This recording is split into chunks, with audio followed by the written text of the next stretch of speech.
Genesis chapter 2 verse 15.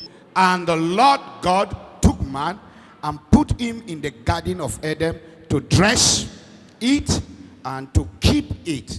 I want to share with us on what I title Keeping Your Garden. What's a garden?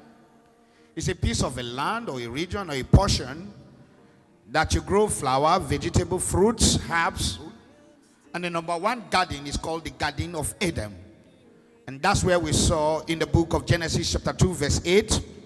Let's go to verse 15 through 17. And the Lord God took the man and put him into the Garden of Eden to dress it and to keep what? It. Verse 16. And the Lord God commanded the man, saying, of every tree and the garden that thou mayest freely eat. Then in verse 17, the tree of knowledge of the garden of evil thou shalt not eat. The day thou shalt eatest thereof, thou shalt surely what? Die.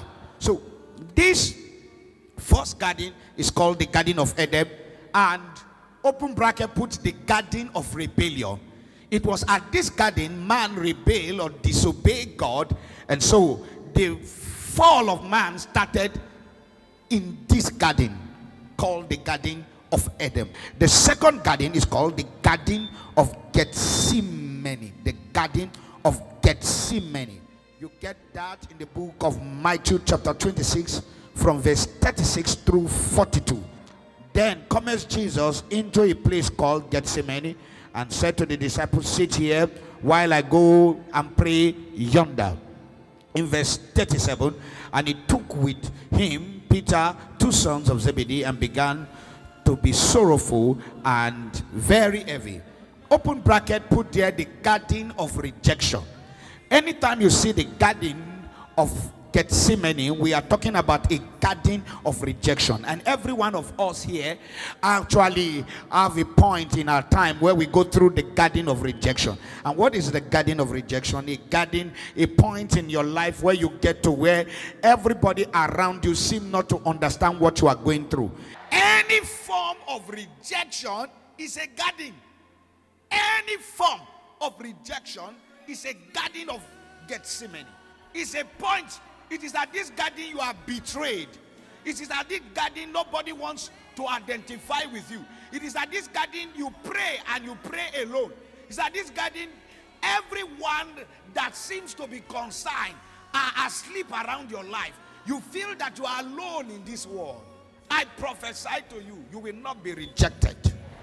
John 18 verse 1. When Jesus had spoken this word, he went forth with his disciple over the brook of Kedron, where was a garden into which he entered and his disciples. So we saw there that Gethsemane is a garden. Then number 3 type of garden is called the Garden of Reception. The Garden of Love. The Garden of Love. Songs of Solomon chapter 4 verse 12 through 15. A garden enclosed is my sister, my spouse. My spouse, a spring shut up, a fountain sealed. Go to verse 15. A fountain of gardens, a well of living water, and strength from Lebanon. Go on. Okay, let's put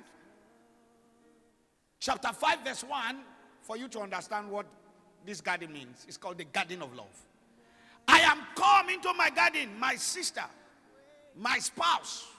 I have gathered my milk, my spice. I have eaten my honeycomb with my honey. I have drunk my wine with my milk. Eat, O friends, drink. Yea, drink abundantly, O beloved. This is a garden of love. This is a garden you enter and you begin to experience love.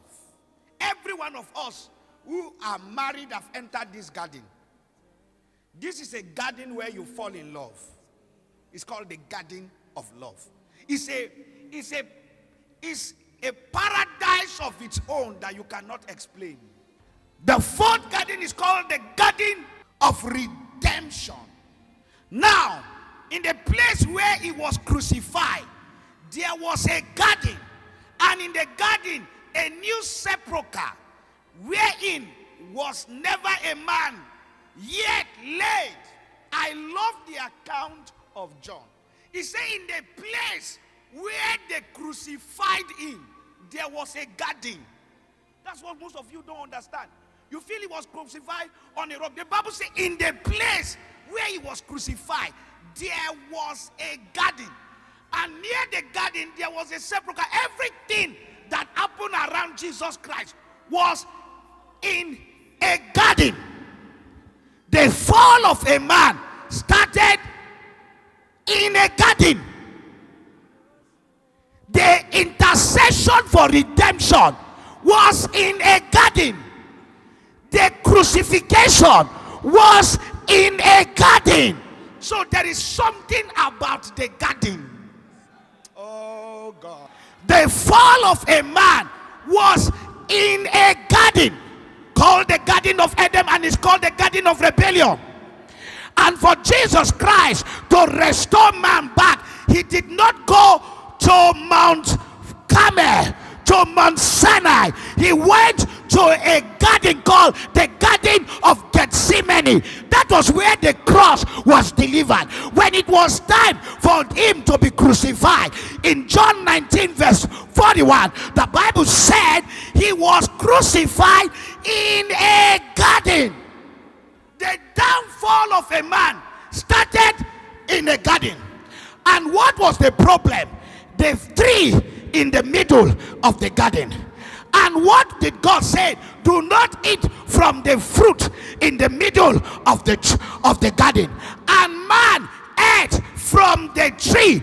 And for Jesus to restore it back, the Bible said in Galatians 3:13, "Cause is he that was hanged on a tree."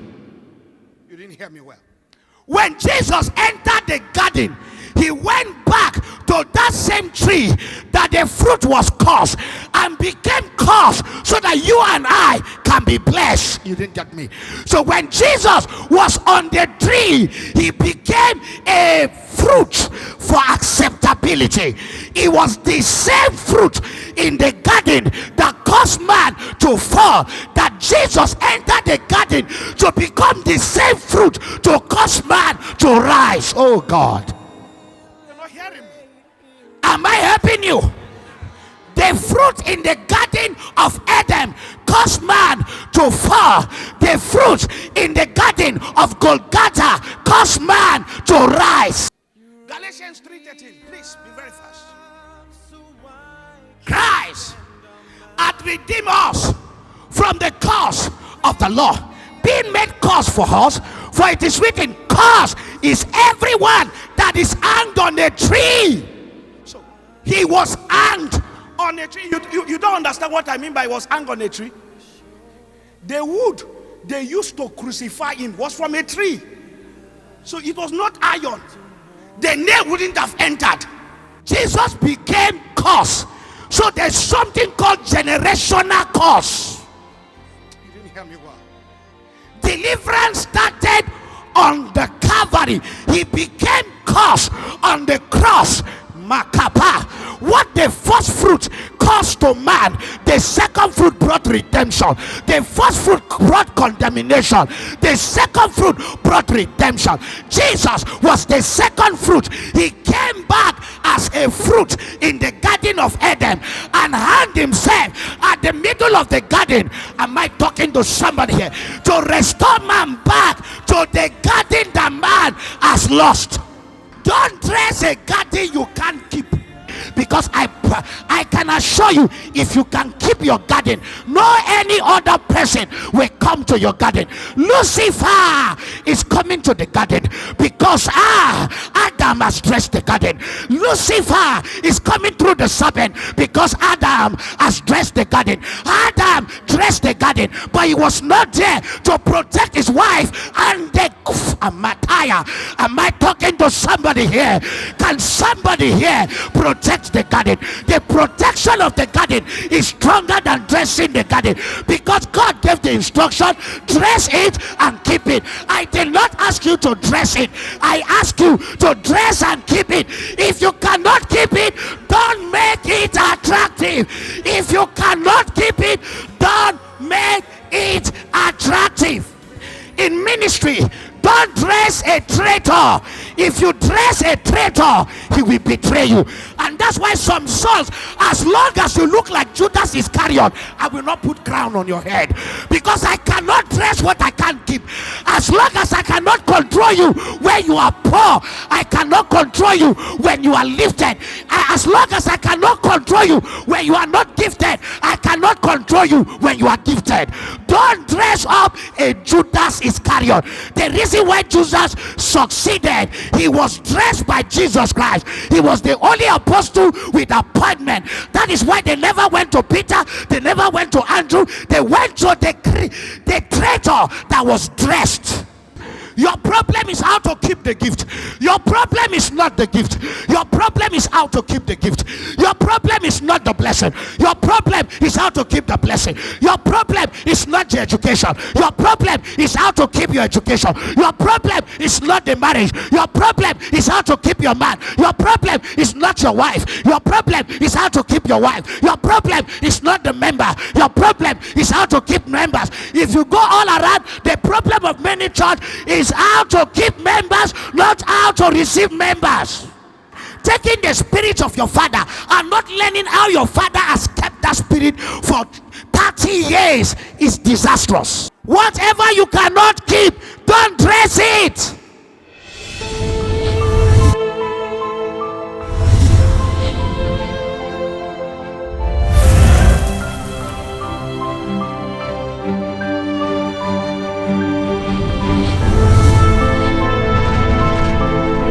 Champions Television, raising a generation of champions.